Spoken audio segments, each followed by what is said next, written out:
Servus, and welcome to another episode of the Pro Hockey Pod, episode 43. Again, new background setting here. We're again on the road. We're in Munich right now, München, as the Deutschers say. And I'm happy to have the Mannheim goalie coach with me. So for those of you who don't know, this guy is a Finnish legend, Legende, as they say in German. His resume speaks for itself. Played many years in Finland, KHL Championship, KHL Goalie of the Year, a lot of World Championships, World Championship gold medal. Holy shit, how does he get to the end of this? And now he's been a goalie coach the past couple of years here, working in Mannheim, done tremendous work with the goalies here. Happy to have him on my podcast, Petri Vehanen. Thank you. Honored to be here.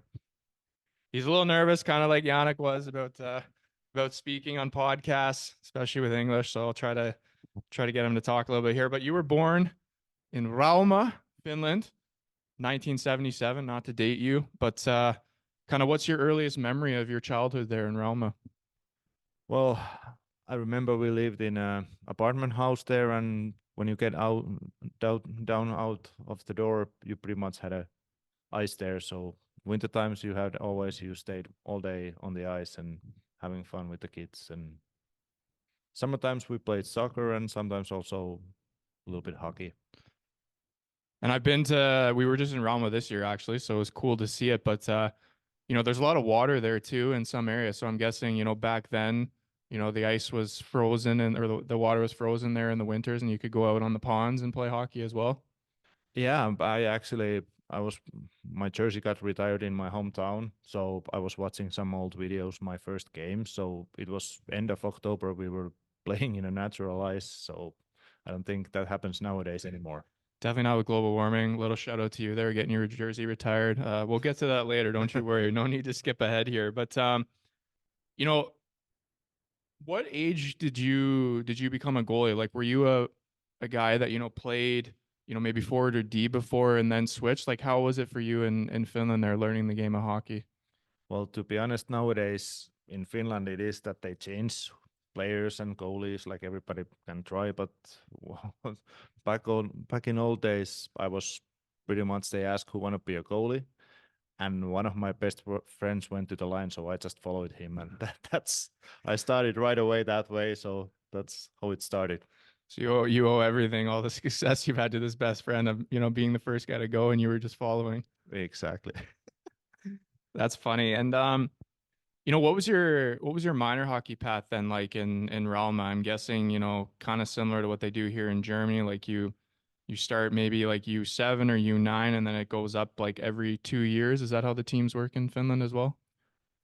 Pretty much, and you saw Rauma, it's a little bit smaller place, so I would say all the boys have tried hockey almost. Like you have that group of guys, 20 guys who played hockey, and we grew up together until under 20 team. Like nowadays in Finland, like a lot of players are changing teams, but back then it was always like a hometown team and guys played till they were 20. Mm-hmm.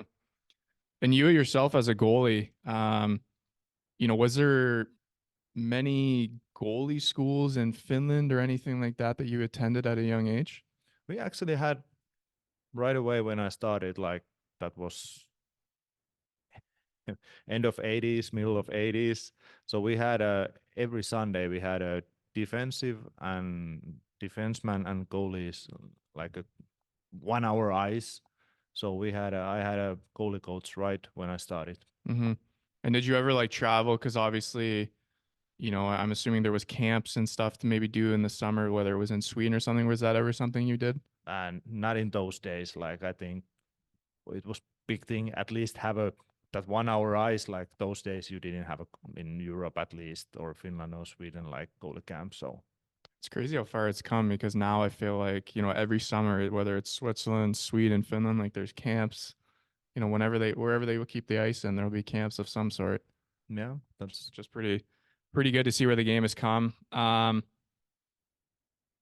I'm curious too. So when you're growing up in Finland, you're coming up through the Rauma, Knockfolks or minor hockey ranks, as we say. Had you ever thought about going to another country to play at a young age, or even, I'd say North America, because in North America, there's two ways you can go. You can go the major junior route, so that's, OHL and all that, or you can go the NCAA route. Like, was there any thoughts of that, or when you were playing, it was mostly just stay in Rauma and try to get to pro, I would say, as fast as possible? Well, to be honest, I was a kind of late bloomer, and when I was 18, I didn't have any idea that I would become a pro goalie, like pro hockey goalie. So I was just playing hockey and having fun, and not actually even seeing that as one of my options to Mm-hmm. be a hockey goalie. I had actually, when I was under 16 teams, I had two 1 year younger guys than me, and they both were in the national team. So I was the third guy when I was under 16. So I went to under 18 team, and we got a one goalie coach, Ari Moisanen, and that kind of changes my career. Mm-hmm. Then it started to go different way. We were working a lot, working hard, and that was the kind of thing what changes my career.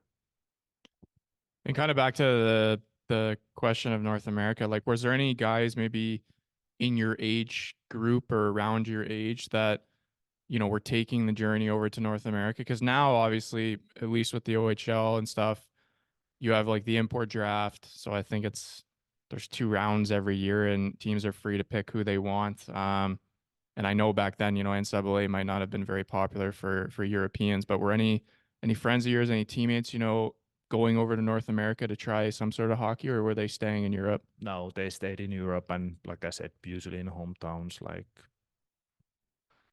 my age is, but okay, then it was already NHL. But Vesa Toskala is my age, so he was like number 177 born goalies in Finland, and there wasn't any other pretty much in the juniors. What did he do? He played pro over there and then eventually just went right to.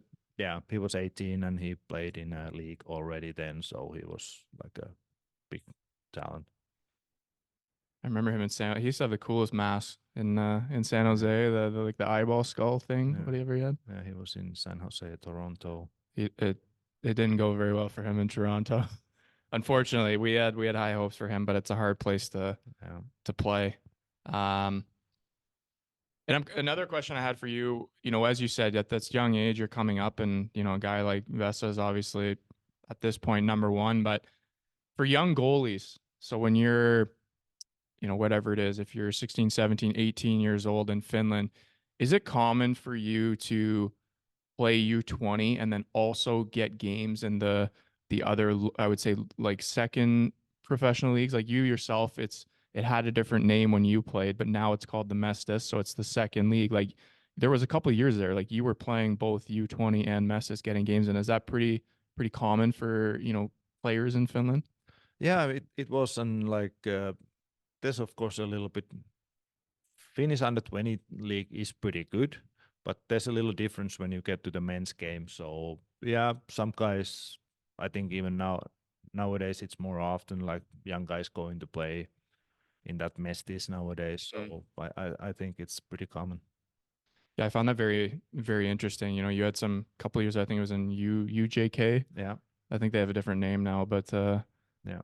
like how was it for you, like that adjustment? Because it is, as I said, you're young, you're kind of getting your first taste of pro, and a goalie, it's obviously a very tough position. Like us as goalies, and you mentioned it, we normally develop or mature later than I would say players. Like how was your first couple years when you were getting some games there in the second league?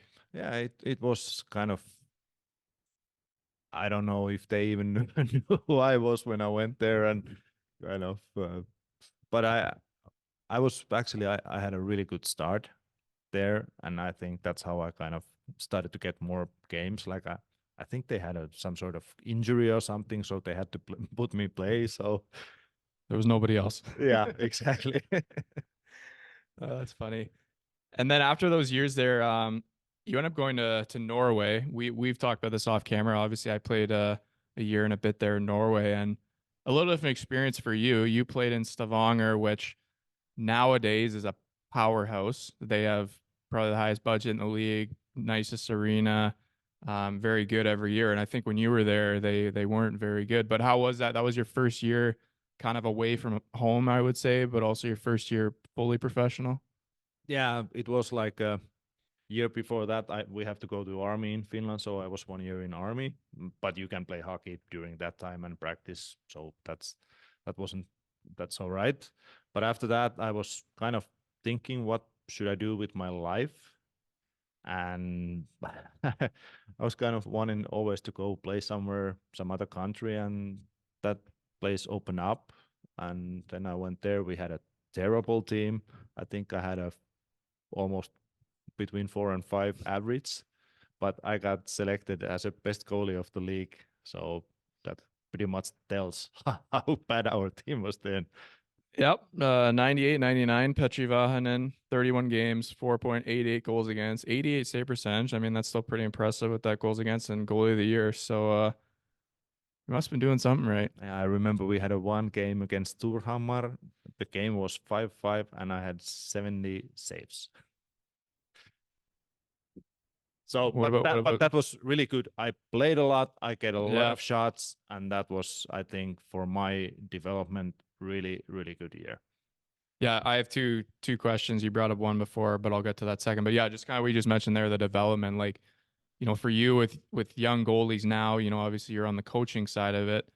You know, do you think it's better, especially for development with these kids, to go places where they're going to play and get shots versus being on a top team? Because some guys think I need to go to a top team because then my numbers are going to be awesome and I'm going to get chances, where if you're getting 15, 20 shots a game versus if you're getting 35 shots a game, I think it makes more sense to go to a team where you get more work and, you know, you can continue to build. Do you agree with that? Or I would say the best choice is to go to the team where you have a best goalie coach and your everyday work is kind of that thing that makes the difference. Like, for example, if you watch my seasons, what was it? I have to go to the papers, like my first SM League years.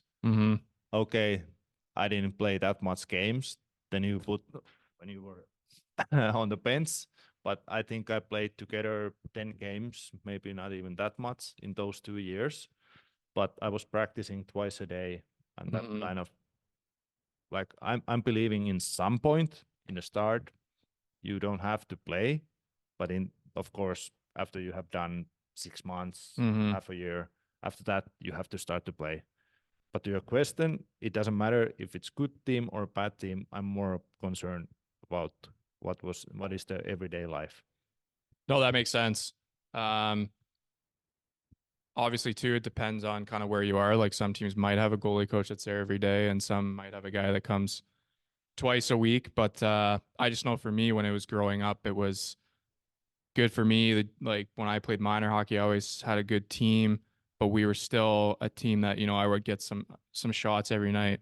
Versus when I went to college, we had a really good team and I was getting 20 shots a night at most. And not to say it stunted my development, but it really, you know, you look at other guys, and I know some who are still playing now who played on lower teams in that league, and you could see the kind of like the rise was a little higher for them because they were getting those shots, getting that work every night. But it's mentally also a little bit different to play in a really good team. Like you don't have a much like you can make mistakes. Oh, there's pressure when you play on a very good team and you get 20 shots a night because you know if you let in 3, you know, stats aren't going to be very good and, you know, it doesn't look good on you. Yeah. And if you play in a good team, most likely your everyday practice is a little bit better. Yeah, that so too. you challenge it in a practice. So there's no one way.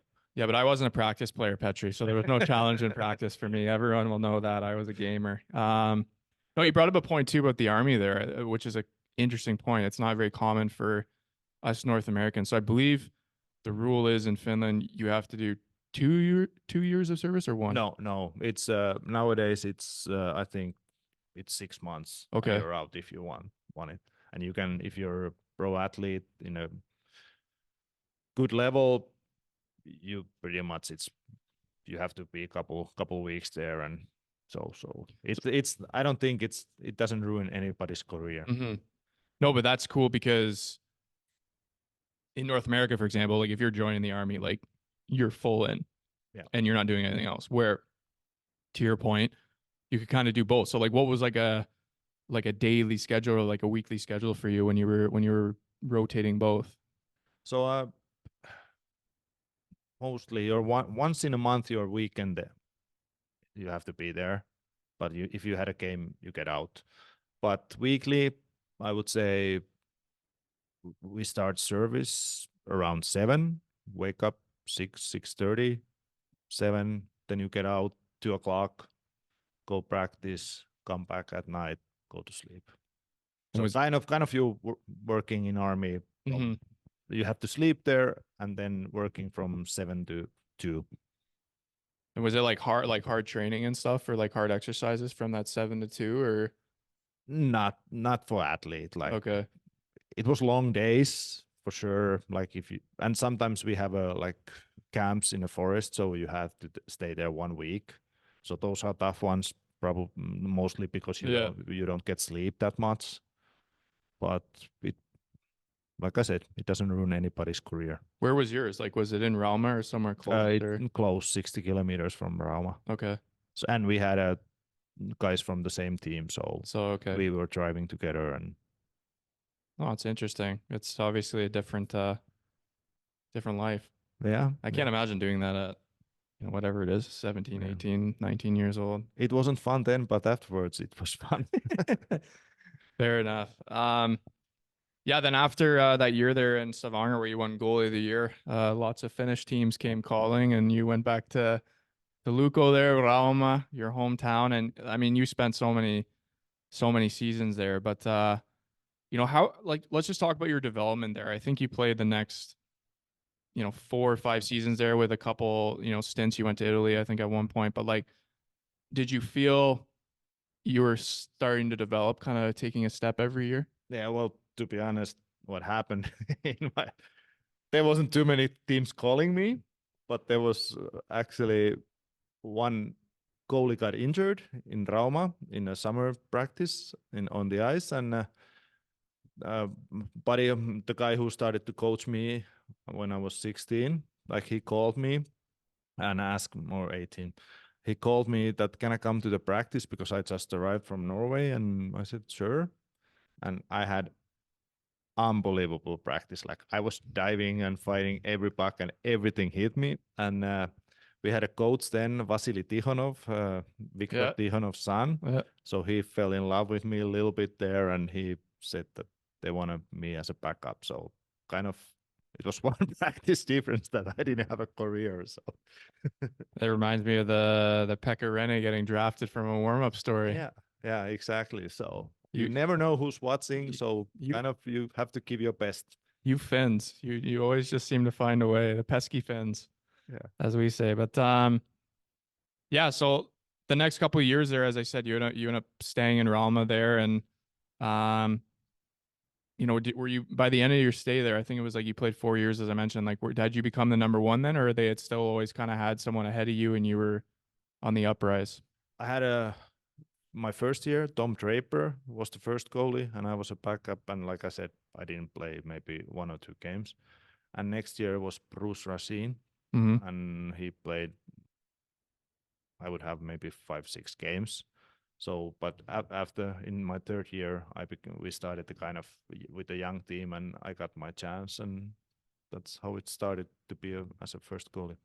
When I was looking at your resume there, I loved the old Ralma logo, the fox head. Oh yeah, I wish they would still have that. It's I think I don't know, just reminds me of like a Finnish logo. Like oh when you yeah, look at the league, that's just my opinion. And after your time there in Ralma, you end up going to Mora yeah. in Sweden. How did that opportunity come about? And again, you're leaving home. I mean, you might not like this, but Finland, Sweden, kind of similar, but you guys say similar but different.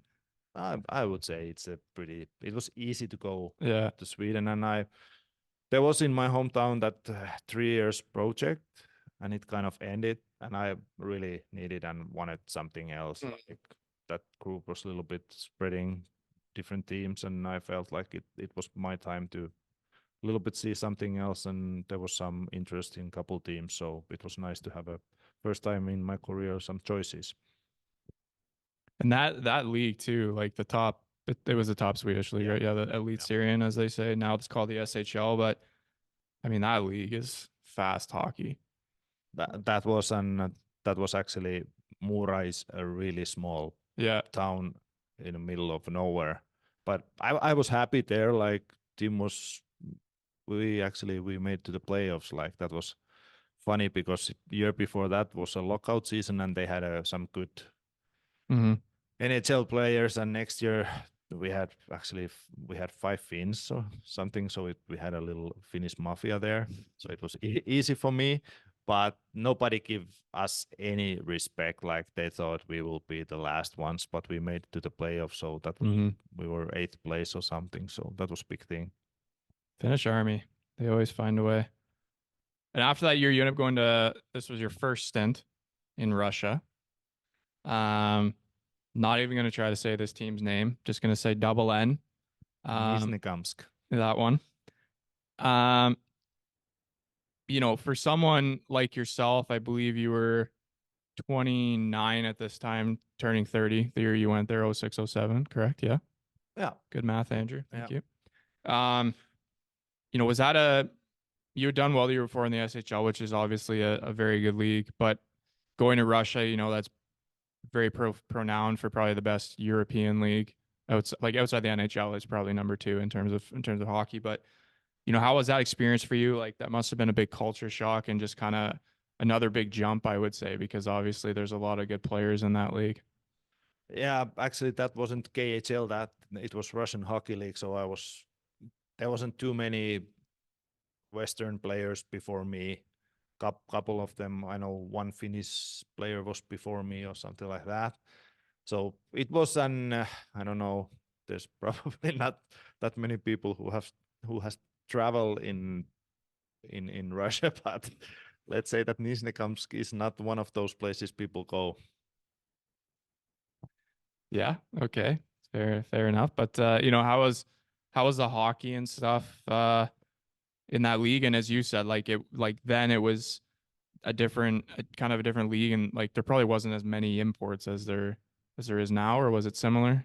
No, actually we had me and 2 Slovaks, and those 2 Slovaks didn't speak any Oh, English. this was this team. Okay. So I had actually one guy who lived in Montreal area. So he's a Russian, but he spoke good English, and so I was pretty much following him 24/7. So we were roommates and everything in that, and he helped me really much. Like Yevgeny Nurislamov, he was big thing to me, like helping and everything. Mhm. It was like if we started back, like me first time going to Russia, I never been there before, so it was big. That's a big border to cross over Yeah. from Finland to Russia. So, but if living was totally different, but like you said, hockey was even then it was really good, really skillful players.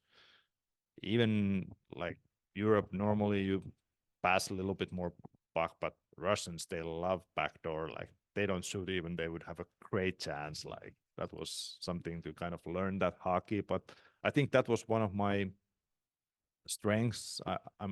I was pretty good reading the game, so that's why I think that hockey was a little bit more made for me. Mhm. And you mentioned too, like this is also a time for those listening. Like iPhones didn't exist back then, or there might have been like the iPhone 1, which basically was an iPod. Like in terms of like Google Maps, all that stuff. Like you're in a country, Google Translate. Like this must have been hell for you. The the internet was then like it keeps that sound and it's downloaded. The dial up Yeah, internet. like it's like you had all like no FaceTime or Messenger. Like I was in Messenger just watching who's coming online and trying to start the type. Hey, you want to chat? Yeah. What are you So, doing? You got an hour? like movies and everything is dubbed in Russia, like same in Germany, but there was a one DVD store, so I every time went there, do you have anything that has English? Like, and I bought all of those. Like, Man, I can't imagine. Like like obviously the hockey part of it is whatever. Mm. We feel comfortable as athletes at the rink, but like you must have been going crazy at home at sometimes. Like go They, home every day and boredom and you you pretty much didn't have anything to do. But that's the funny part. Like when you win the games, you're smiling and you're happy. So that's kind of, it doesn't matter what kind of place you are. Mhm. When you win hockey games, you usually feel good. That is true. I talked about this actually 2 weeks ago with Schwartzy. It might have been a little different then. Obviously, he played in the KHL too. Did you like did you drive yourself or did you have a private driver? Because Schwartzy brought up that him and Andy Mealy, who plays on Wolfsburg right now, they like had a driver and like translator dude who basically like took care of them because he said like driving in Russia is like playing Mario Kart. Well, I in when I was in Ninsekamsk, I just used taxis. Like it was just a couple of euros to take a Mhm. taxi. But and I don't know if Nisnekamsk had anywhere else to go, so Okay. I didn't have to go that far. But uh, in Kazan, when I went there, which coming later probably, like that's I went there first, and I was like, I can't drive here. But somehow I just went there, and I didn't have any crashes. So Somehow that we was, figured it you out. have to just be rude and cut in the line. Yeah.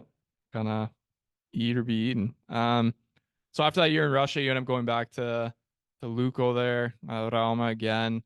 Another very good season. And this was kind of, according to Elite Prospects, you can correct me or not, but this was kind of your first taste of international experience too. I believe you played one game there in the World Championship for Finland.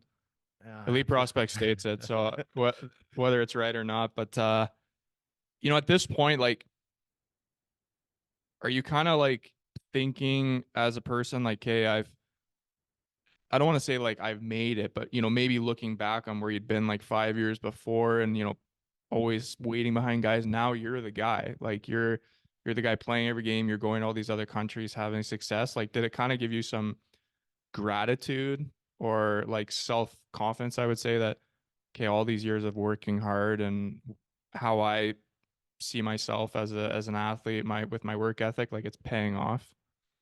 yeah, for sure. Like it gave me a confidence for sure, and I was a little over 30 then, 30. So that was big thing for me. I didn't been so long first goalie yet because I was a little bit later. So I think I had a lot of hungry still left. Like so, I know sometimes when you're 30, you kind of feel a little bit, if you played a lot, like tired. But I had a lot of hungry after that. So actually, I think that was kind of pretty much after the year after that. We played the relegation in that. What was the year there? 2008, 2009 or 07, 08. Oh yeah, this Oh, one. oh, oh 08, oh 09. Yeah, and that was really tough year for us. And we played a relegation, and that was really embarrassing. Like if we would have dropped down, but Mhm. we didn't. We we've lost first round, but we won the second round, so we didn't. Our season Thursday or Friday.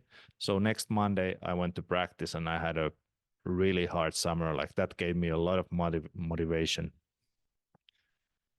And another thing too, I was gonna say is to the listeners, like we're talking about, you're 30 years old at this point, folks. You still got 10 more years left of playing. Like this career goes on forever, so it doesn't end. But I want to bring up a funny story. So you end up playing a couple more years there in Ralma, and then the 09-10 season. Um, you're having a very good season, and might have been a surprise to you, but then out of the blue, Kazan comes calling, and I know we've talked about it off camera, but there's a funny story to this. Basically, a trade was made. You were traded for Michael Telequist there, Yeah. another Leafs guy. But I'll let you tell the story. So how did that kind of come about? Yeah, well, everything pretty much started when I told we were relegation, and I was so pissed off. So I started practice so hard, and then next year we played before the season starts. We played a European hockey tour with Finnish national team, and we played against Telquist, and I was he we won 7-0 or something, and he got pulled out. And I was thinking like he won't manage the whole year in Kazan, like, and somehow it ended up that I'm the guy who kind of changes places with him, and I met him afterwards, and he's super nice guy and everything. But that was like that was I was surprised, and that was big thing. Then like there was a rumors a couple weeks before the trade happened, like, and I like am I going or am I not going? And then I told to my hometown leaders kind of that because Kazan offered me a lot of money and they would pay Delquist out, and Delquist has to come to Rauma to take my place, and so that was a big trade. And kind of I told the leaders in my hometown group that I will stay here and I will do everything, but I would like to go if you give me a chance. And that kind of happened, that trade, and we were under the playoffs line when I went there, and then we end up winning the championship. So that kind of gave me a good first impression. Yeah, I mean, you just spoke about it yourself. You go to the KHL. Let me read off this book paragraph of statistical awards that you had this year. KHL best goals against, KHL best goaltender, KHL best save percentage, KHL Gagarin Cup champion, so league champion, goalie of the month in April, most shutouts in the playoffs, and also you were in Finland, also the player of the month in October. So pretty good year for you. Also, when you go to the KHL, I've heard a rumor, could be true, could be false, that the better you do, the more bonus money might show up in your stall. And obviously that year you guys won. So I'm assuming, overall it was a pretty successful year for you, both on the ice and financially. Yeah, it was like, and it was one of those years, like kind of, it didn't matter what you do, you throw your hand there and it just knocks in your glove. Like I was so like, but I'm still believing that hard summer before that was one of the key things, and kind of, but yeah, it was nice that we we just built a house before I left from Rauma, so I kind of And had a lot paid it off in 1 month. not in 1 month, but kind of helped my future, and kind of took a little bit that pressure what's coming outside the hockey, that you have a lot of loan or something, so that helped a little bit with that one. What you mentioned there is so true. You worked so hard this summer before because you were pissed off about almost being relegated, and probably almost overdid things. But then, as you said, like when goalies are feeling it during a year, you put your glove somewhere, you make a save. It just seems like everything's so easy. I remember honestly the one year where I had the best year. I was playing a game in the playoffs, and there was two guys standing in front of me screening, and I heard the shot go. I could not see the puck, and I went, you know what? He'll probably go glove. That's my guess. And I put my glove up like this, and it went in, and the crowd went nuts because it went right in my glove, and it was as if I had like anticipated it. And like literally, I'm just there with my eyes closed, going like this because I can't see through the screen. But that's yeah, like what you mentioned. That's but that was that whole year, whole season was pretty much like that. I don't, to be honest, I can't remember, but I don't think I counted after that year that I didn't have how many games I had. I let 3 or more goals. Like it was ridiculous, like 5 or 6, something like that. Everything okay. You don't score that much in KHL, but it was 2, 1, or 0, almost whole season. What a feeling that must be. Another cool thing I want to talk to you about, kind of your world championship history there. Obviously you represented your country on many occasions in the world championships. At this point, being one of the guys that was getting the net, not being a third string guy, but a guy getting the net. And in 2010, 11 there, you guys end up winning gold. I believe it was in Finland. No. Where was it? Sorry? It was in Bratislava. Bratislava. Okay. That was wrong. But just, I think, talk about that experience, because obviously, someone like yourself, not being one of the Finnish guys in the NHL playing and being able to play that tournament and obviously win gold is probably a very high reward, I would say, for yourself and your country, but also maybe a childhood dream of yours. It was like when we started the tournament, like there was articles about like we can't win anything without the NHL goalies, and we didn't have too many NHL players. Even Mikko Koivu was there, Tuomo Ruutu was there, but I think maybe they were two only ones. So nobody kind of expected anything from us, and then we won the gold. So that was really big thing in Finland. It was unbelievable. We came with the airplane, and then they took us to the buses, and they us to the square place, and it was like you had people that you couldn't see the end of it. It was unbelievable. Like I have some pictures of those, and it's that was like dream, not true.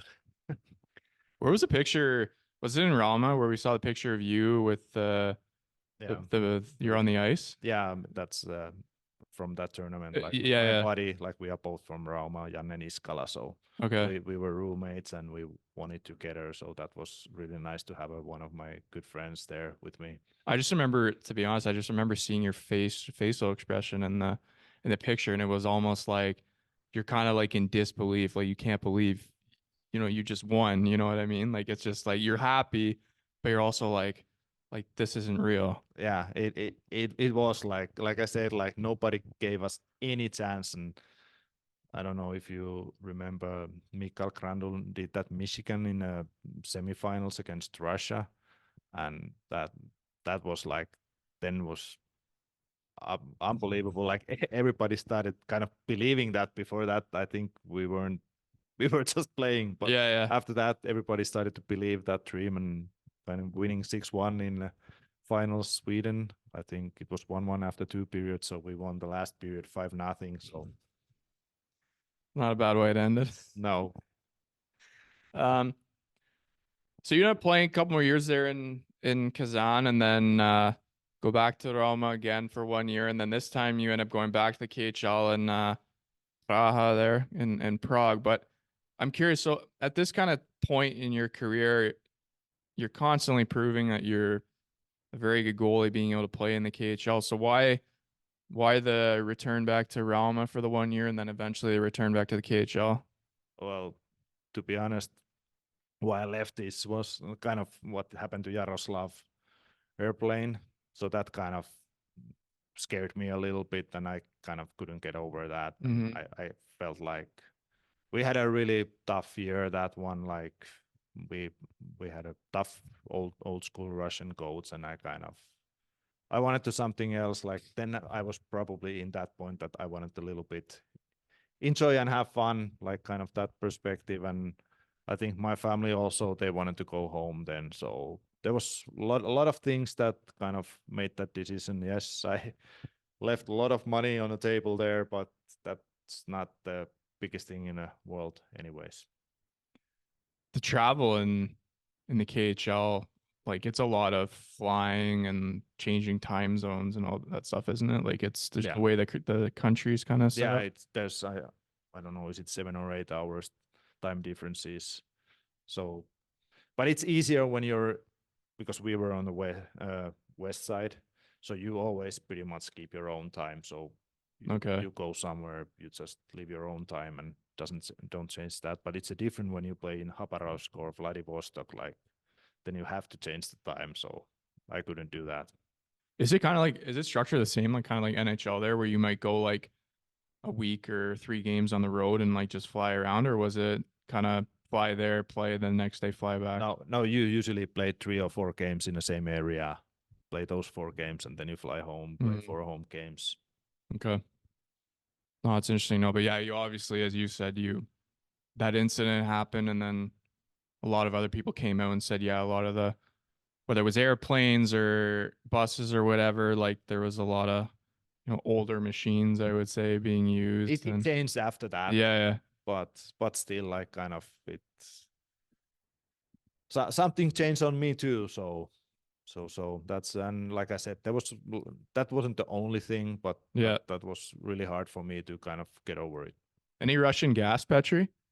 Hmm? Any Russian gas? No, never heard. I always love listening to Spin Chicklets guys. Anyone that's played in the KHL, that's like one of the questions they bring up, and some guys talk about it. It's pretty funny. But Yeah, I listened that part too. It was funny one. but yeah, then you're there. You're kind of last year in the KHL there in Praha. So that I believe they were a newish team in the league. That was actually second year of that team, Yeah. and like we had it in the start of the season. We had some games 700 people. Like it was nobody cared about, but we actually made to the playoffs, and in the finals and semifinals we had a full house, and that was I think we created something there, but then a little bit stealing your lines. But I actually signed there for the next year, but then they canceled the season because they didn't find anybody to put the money in there. So Okay. Well, that's tough. I mean, obviously, a league like the KHL, you have to have a lot of money in there to have success. yeah, and actually we had an owner, and I heard that he kind of said that he wants someone to split the bill with him, like he doesn't want to do it kind of halfway. That he wants Yeah. to have a good team or no team at all. And then there wasn't anybody to pay the half of the bill, so there was no team. I forgot to mention this before. Your other stint before in the KHL, you ended up playing a little bit with a young Artemi Panarin. Yeah, actually he was in Kazan same time, so he was 18-year old guy, so he was really skillful guy. Yeah, I was gonna say, could you see at that young age that this guy like had potential for the NHL or? Well, I would say in that point, I felt like a lot of Russians kind of they wanted to stay because in Russia then because KHL just started and they really wanted to channels challenge the NHL. But I Mhm. think there's for sure in the end NHL is the place where they want to play. Yeah, no, that makes sense. So as you mentioned there, you had a deal to go back to Praha, but obviously kind of fell through. And then, um, were you kind of do you have enough time? Like, obviously you found another job, but like, was it kind of like mid late summer? Were you kind of scrambling a bit, or did you have other offers still kind of on the table when this happened? I had couple actually options in KHL, and I was thinking it a lot, but then I was like, I'm I was 36, and that playoff year in when we played in Prague, like that was kind of really. I found it that my body's starting to get a little bit older. So with all that time difference, everything.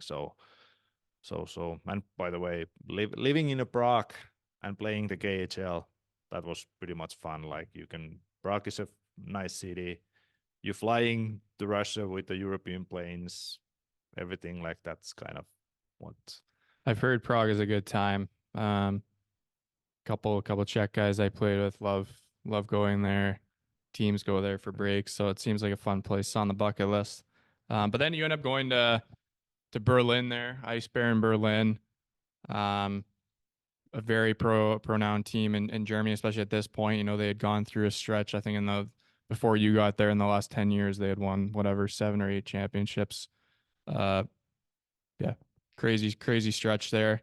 Um, and you seem to like find a home there. Like you end up staying there for 4 years. Even at that kind of, as you said, you could kind of feel your body slowly, getting older, I would say, but you were still putting up tremendous numbers there. How do you find the drive at that age, to keep wanting to get better every day, keep working so hard? That was actually I was so happy. Like I was I remember I was in a golf course and like got a phone call from my agent that Berlin needs a goalie because Rob Sepp just signed a NHL contract, and I said like that sounds something I would like to do. Like of course they were saying like the money is not the same than in KHL, but I said Mm-hmm. I don't kind of care. Like I want to be happy, and like I never regret that choice. Like you said, I really enjoyed in Berlin, and then my kids went to school there, and they got a good school, and I think we were really happy there. So that's that was a great choice. And going to the new league, I think it would have been tougher for me if I would have go back to Rauma and kind of knowing what league is. Mm-hmm. Coming to Germany, everything was new. No idea of anything how DL. Like I always thought that it would be nice to play in DL, but getting a chance and going to the one of the nicest metropolis in in the world, so that was fun. What's the biggest difference you would say between the hockey, so Finland and Germany?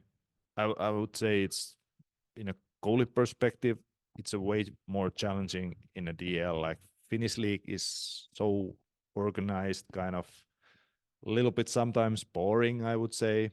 Like everybody's defending so good that you don't get that many shots, and everybody's getting 5 guys back and 5 guys waiting in a middle zone there. So I think now it's maybe a little bit changing, but in that time it was like that. Another cool thing you got to do when you were in Berlin is you guys, I think you played in three CHLs.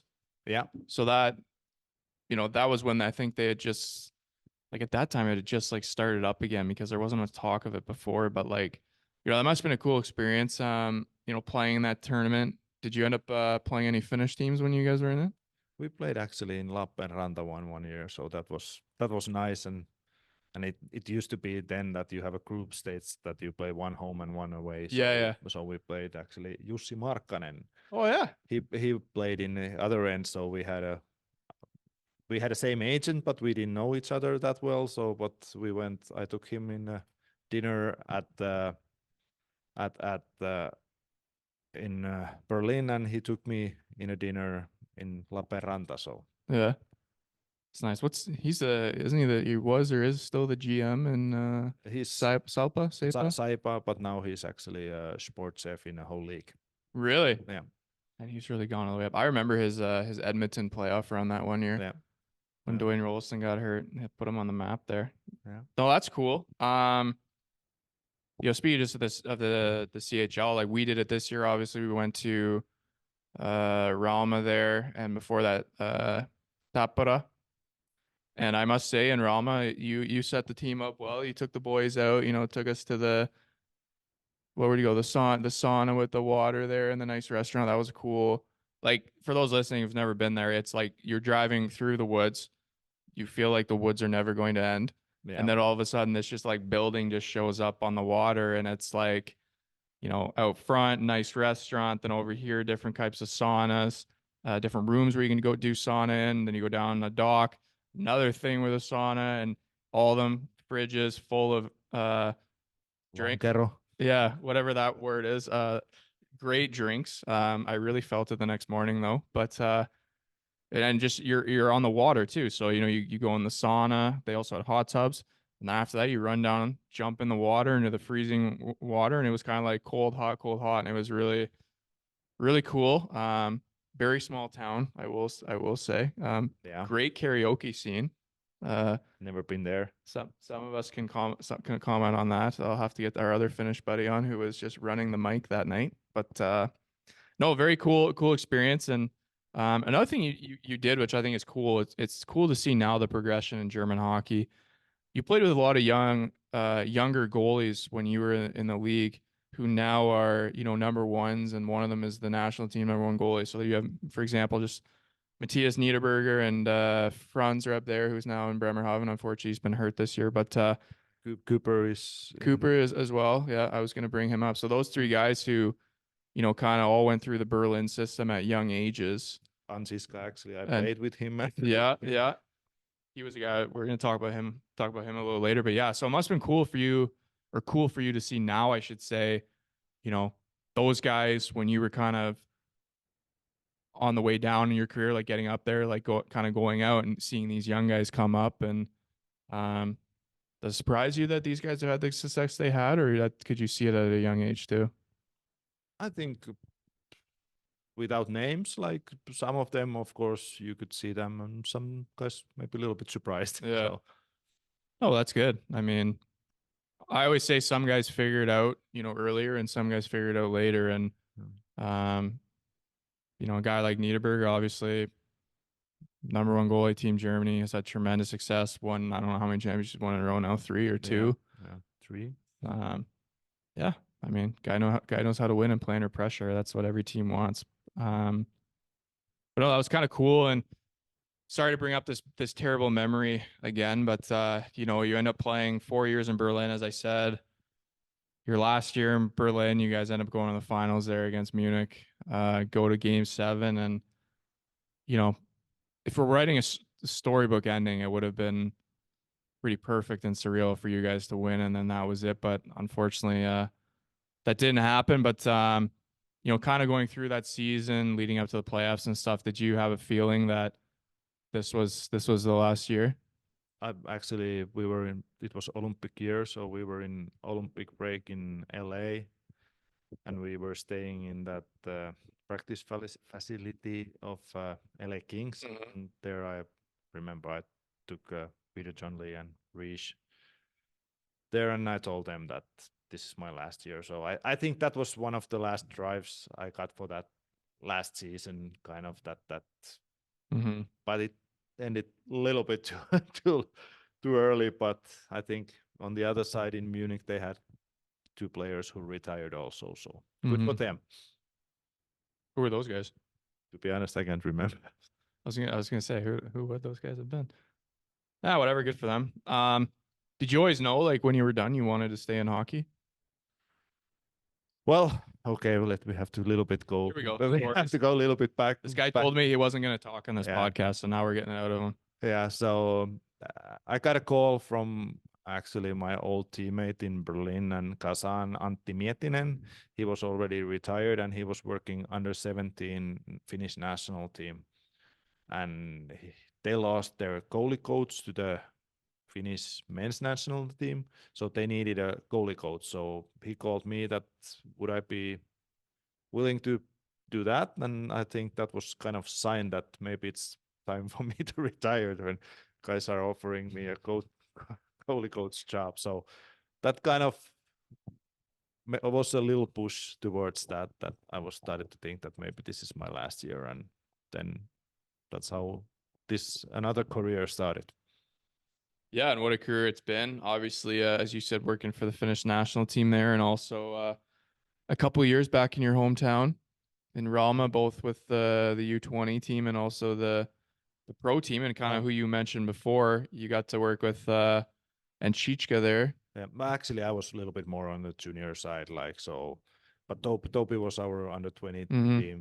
team goalie then. So And now he's just stolen the number one job in Cologne now. So it's yeah, crazy to see that come full circle. But I was, you know, kind of built a relationship like you mentioned, you know, working with him at a young age. And another guy you worked with, and no one listening would know this. I just know him because I've watched him before, is Lassi Lehtinen. Lehtinen. And he's in where's he now? Sweden? He's in Sweden now. Sweden, yeah. I remember watching him though, watched a couple games of him a couple of years ago. He was in Rama, right? Yeah, Yeah. I remember watching him, and I talked to the GM about him at one point, and he had said, yeah, like he's young goalie with hopefully lots of potential. And yeah. I didn't work with Lassi that much, but Lassi has been always like he was the best goalie in under 16, best goalie under 18, best goalie under 20. Then he went Mestis. He was the best goalie in Mestis, and then he won the championship in Finland, Finnish league. So he's been like, I think he's been a prospect a long time ago, and I think he's doing a really good job, and he's a great goalie and great character. do you think a guy like that would ever get a chance in North America, just given like the kind of success he's had early? I was surprised that he didn't get a chance because I was sure that after they won the championship in Rauma that he would have go to the North America. I don't know what happened. So Well, as I said, goalies do mature later, so he's still at a very good age where, yeah, you know, playing in Sweden now, if he continues to have success, and you know, you never know what happens over the next couple of years. But this leads us to you know, where we are now. You know, kind of, well, obviously first, as I've mentioned the past couple of weeks here, Corona happens, which wasn't fun for a couple of years there. But then during the 21-22 season, you end up coming to Mannheim here basically halfway through the year, I would say in December, I believe it was. But how did that opportunity come about? And had you been looking for something at that point to kind of go back to the pro level? Because I believe you were still working with the under 20 team in Rauma. Yeah, I was a little bit looking for and already started to kind of talk about with my agent that next year maybe I would come Germany. I really liked in Germany, and then actually in the start of the season, Mannheim was playing CHL in Rauma, and I was talking to Felix and say hi to Endras, and Mm-hmm. then I was talking a long time with Rostislav Haas, who was the goalie coach then, and he was saying that this is probably his last year here, and he like, am I interested and everything, and I said, yeah, I'm interested, and I don't know what happened, but somehow then Hugo went away. I don't know what happened there, but then I got a call that am I interested to go to for the Adler, and I said of course, like great organization in Germany. Like I felt really lucky that kind of that door opened for me. No, it's crazy. Just kind of right place, right time. Um, and we talked about this before off camera, but I think it's cool to talk about now. So when you came to Mannheim, Arno Tiefensee, who obviously is one of our goalies now, was kind of a young up and coming guy, I believe, as you said. Like Andros was here, sorry.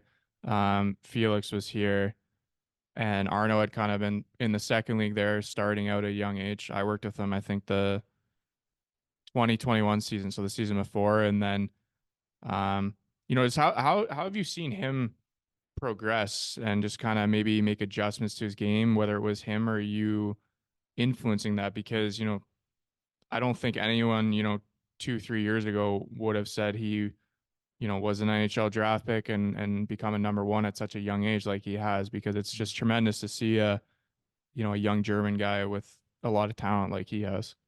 Yeah, well, actually, when I came, like Arno he didn't even play that much in Heilbronn then, so he was our third goalie, so we were working before practice. He started to work. I think he started to work a little bit harder off ice stuff, and all that kind of added up. Like I I've said it, like he had all the tools, but I think I taught him to how to use those, like, Mm-hmm. and a little bit calm him down and trying to make him a little bit like not spreading so much all the time. And I think he was really motivated when I came here, and he's been doing great job, and I'm really happy to see how he's playing. It's always good too when you see, like, kind of even with Felix, I would say as well, like, the two of you, or sorry, Felix and Arno working with you, like the connection is clearly there. Like, it's clearly working. Like, you all understand kind of what each other is thinking, how they see the game in similar ways. So I think that's always an important quality to have when you have a goalie coach with working with goalies, and especially in professional hockey. Yeah, I think like I have two really smart guys. Both are.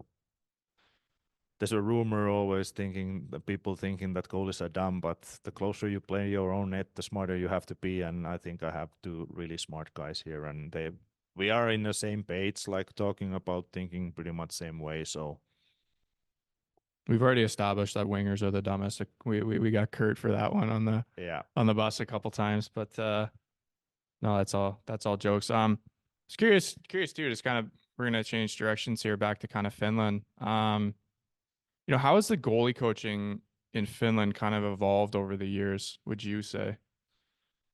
of course we have. I think we are one of the first countries.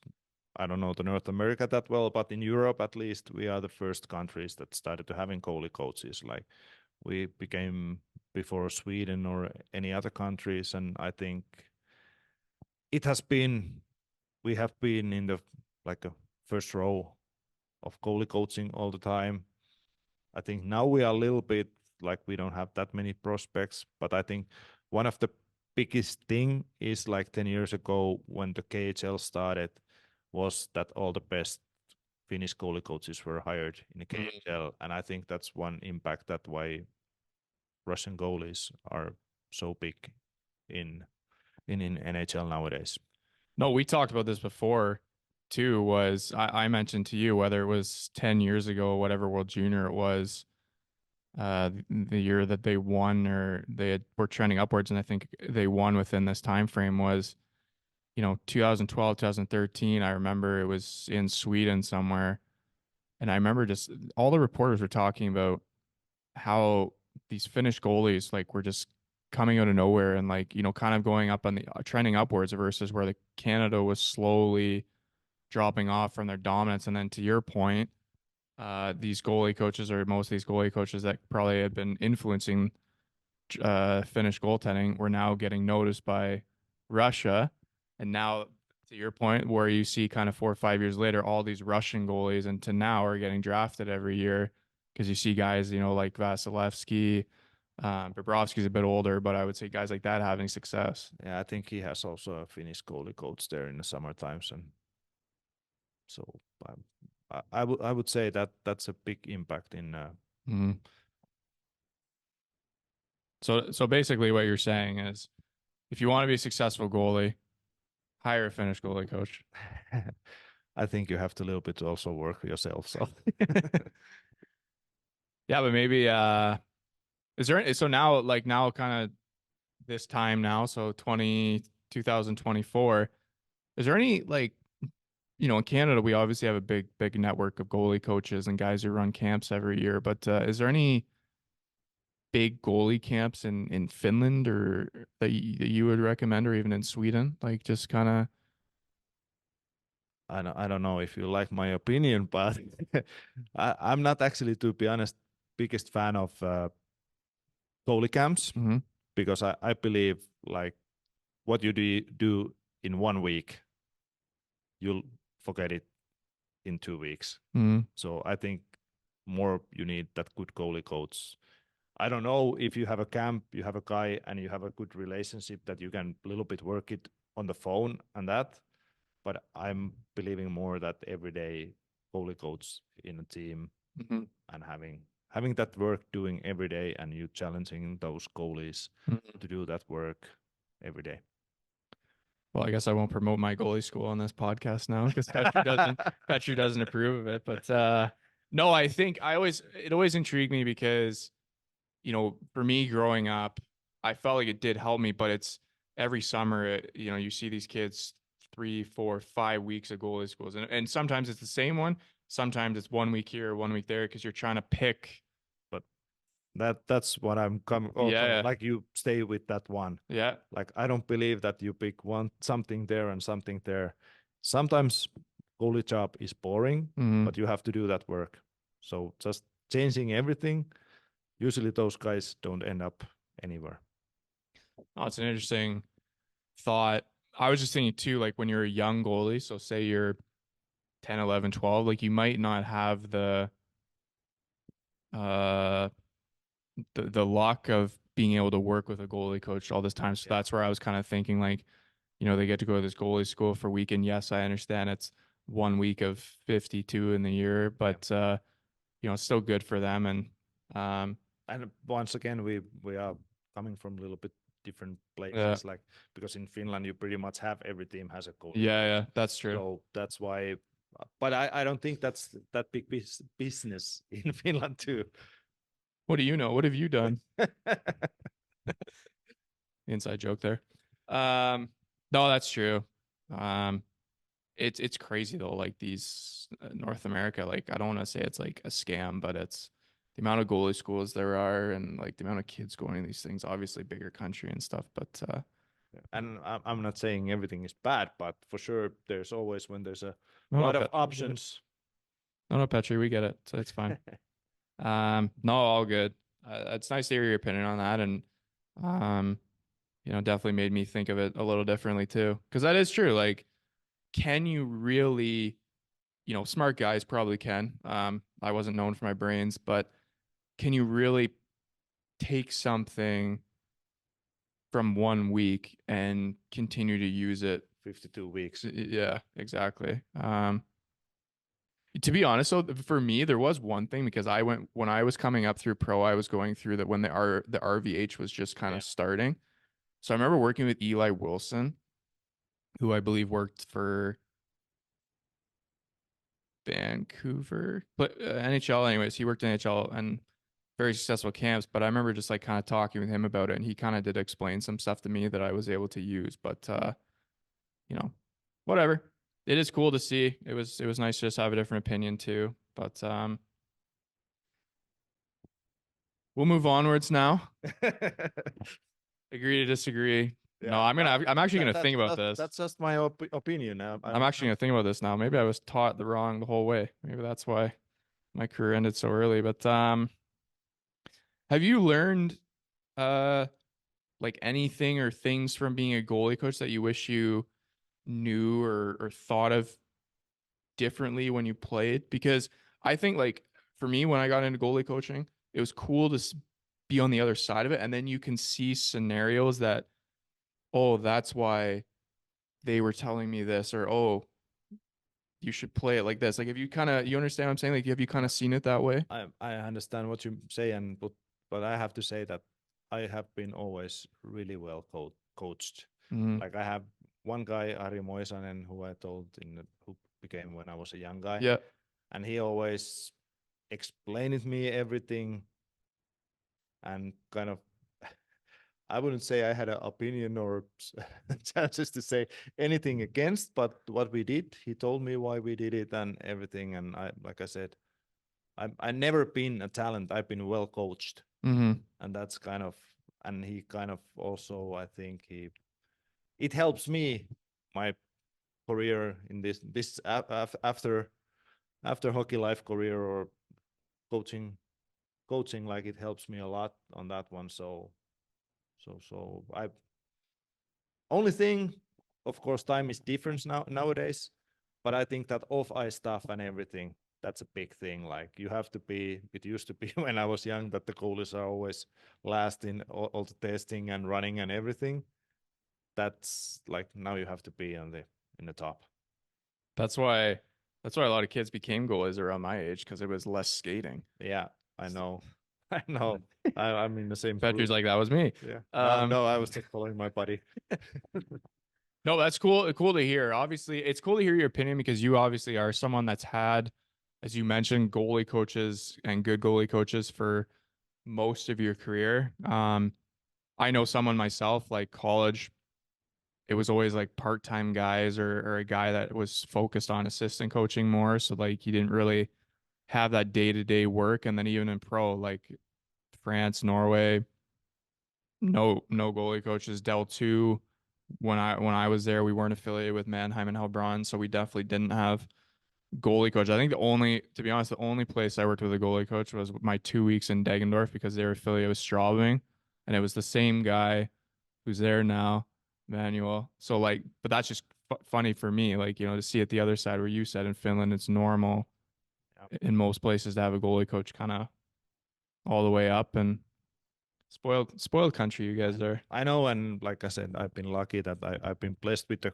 great goalie coach. I would say one of the best in the world, and like that has helped me, and then I've been lucky. I Mm-hmm. know, like you said, not everybody has always chance to have a goalie coach. Well, sometimes, as we say, to be good, you need to be lucky too. You need someone to, yeah, but you need someone to watch it kind of outside. It's Yeah. probably same with the golf swing. Like you need someone to tell you don't feel it, that what you're Yeah. doing wrong, Oh, and then you feel you're doing right, but you're not doing that. that's 100% true. You need another set of eyes on you for sure. Um, let's talk about how you spend your summers. Obviously, I know this firsthand, but for the viewers, they wouldn't. So you have a very nice, I'll say the English word for it, cottage, place on the water in Rauma there. Very beautiful setup. Probably bought and paid for by some Russian team. So how is that how you like to spend your summers? You like to go back to Rauma every year and just kind of enjoy summers on the water, lots of saunas, obviously. Well, that's actually where I live my summertime. So I stay there, play golf, play paddle, then go. Well, I haven't fished couple of years, but I love fishing. But I don't know somehow I have been too busy. So I have a boat, so I like to go a little bit boat ride, and that's it. Relaxing, have fun. If you had to give up one thing, what would you give up? Saunas or booze? Booze for sure. I knew that was gonna be the answer. For those listening, like this has been very eye-opening to me. The Finnish culture, diehard sauna fans. Petri has one at his summer house down on the dock, or by the dock, I should say, on the, what would you call that? Like your I would say dark. Like dock, yeah. And just like, anywhere we are on the road, obviously in Mannheim we have one. Like you're in there every day. It's like your calming place. Like you go there just to get away, and just whether you stay in there for 5 minutes or 30 minutes, like it's just kind of your calming place. Like just brings you back down. yeah, it is, and it's well, like you said, it's coming, and you kind of get to reset your thoughts. And sometimes I'm going actually, I take a pen and paper, and I'm thinking what we do in a practice with the goalies. Like that's kind of nice, quiet place. I wish I could get into them. It's just like, I guess for me that would be like a hot tub. I love my hot tubs, but the sauna, you know what it is? The sauna, I feel like if you stay in there long enough, I get like uncomfortably hot. And then I used to always wear, I have a necklace I wear, and the necklace would burn me. Yeah, So then you're just like, oh my God, I don't have to take my necklace off. This isn't worth it. And then you end up leaving. But no, maybe I'll have to get on the sauna train. Obviously, we have lots of time to, maybe we do it next week. yeah, for sure. We can start at 2 minutes and work our way up, I guess. Yeah. All right, two more for you. Obviously, it's a game day here. We do need to go kind of relax a bit before a big game tonight against Munich. But where do you hope to kind of see yourself in 5 years? Like, what's your coaching goal, I would say? To be honest, I'm really happy being in a Central Europe. Like I feel like I'm I'm Finnish guy, but there's a in the winter times at least I really like a Central Europe, Germany, I don't know, Switzerland, something like that. And would you say it's, you enjoy what you're doing being a goalie coach? Have you ever thought of being assistant coach or a general manager or something like No, that? no, I really love the goalie coach stuff. Like that feels my own thing. Like that's Mhm. something I really think I know something about it, and I really love it. Like Mhm. having that 20 minutes before the practice with the guys, and like I said, I have two really good guys now, so it's so much fun and so easy to go on ice. That's good to hear, man. You want to do something obviously you enjoy doing, whether it's in sports or not. And at the end of the day, you got to do it every day. So you might as well, be happy going to the rink, have fun doing it. You don't want to come miserable and be like, oh, I have to go on the ice, the goalies. Exactly, and like I said, once again, I've said it a couple times, but it eases up when you have good goalies. Yeah. Sometimes I met some goalies during my coaching career that you kind of thinking like I'm lost in here, like I don't know Hmm. what should I do with him, or but these two guys are easy to work with and they understand what I mean. Yep. Felix and Arno, great guys to work with. Great goalies as well. Last one for you here. I'm gonna finally throw all this paper off the table. What is one piece of advice or multiple piece of advice, excuse me, that you would give your younger self? So if you're speaking to Petri Vehanen, 16, 17, 18 years old, or maybe the younger generation listening to this podcast, like what are one or multiple things of advice you would give them? Well, like I said, that off ice stuff would be like knowledge nowadays about that one is so big thing. Of course, challenges are also a little bit different. When I was young, we were pretty much just playing outside. Now you have tablets, PlayStation, all Mm-hmm. that stuff. Like kind of being overall athletic guy, doing different sports a little bit, get that. Like I said, you have to be in the test results. You have to be on top of there, not the last guys. I think, yeah, for sure. Moving on your skates and everything. That thing I would put more effort on that one when I was a younger guy. But it's you didn't know then. But like I said, after 16, 18, when I got the goalie coach, so that kind of changed, and we started our project. And it's a long term. And actually, one more thing: choose your road, which one you're going to take, and believing that, not going every different camp. Yep. No multiple goalie coaches, goalie camps for Petri. Yeah. We talked about this morning in the gym. This is another one that we kind of brought up, but starting I would say a stretching routine at a young age is also very, very good. I was actually really flexible, and even when I was 40, still playing, like I never went to the couch. I always watched TV on the floor, and I was stretching not like really hard all the time, but then little bit all the time. And if you're 2 hours there, it's like you don't even notice it that you're stretching, and it's way better than sitting in a couch.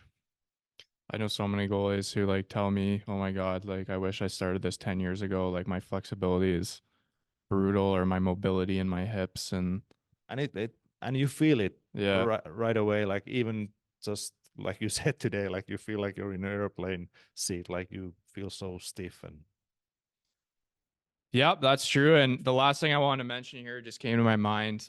We joked about it at the start, but you obviously got your number retired there in Rauma. Must have been a emotional day for you, kind of crazy to see, when you look back on your whole career of where it started and how it was ending. But yeah, man, you're a Finnish legend. That's true, and your number will forever hang there in Rauma. We were there, and it was pretty cool to see it. But I appreciate you taking the time, man, sharing your story. As we said, it was a very long, successful career, and now you're young into your coaching career, I would say, 4 or 5, 6 years in. And no, it's awesome to see what you do daily with our goalies and just kind of how you think the game, minus the goalie camp thing. But I appreciate you sharing your story. didn't mean Eurocamp. Yeah. No, Harris's camp is fine. No, but I appreciate you sharing your story, man. And yeah, your English was good, man. You were worried for no reason. Someone understands something. No, but thanks again, man. I really appreciate it. It was actually fun. Thanks. Going down memory lane is always good. But yeah, for those listening, give us a follow on all the social platforms there, Instagram. We're on Spotify, Apple Music, everything else. As I said, the YouTube ones are good now because they're being done. We're live. We're sitting together. It's not done through Zoom for the most part. But appreciate you guys listening. Until next week, cheers and ciao.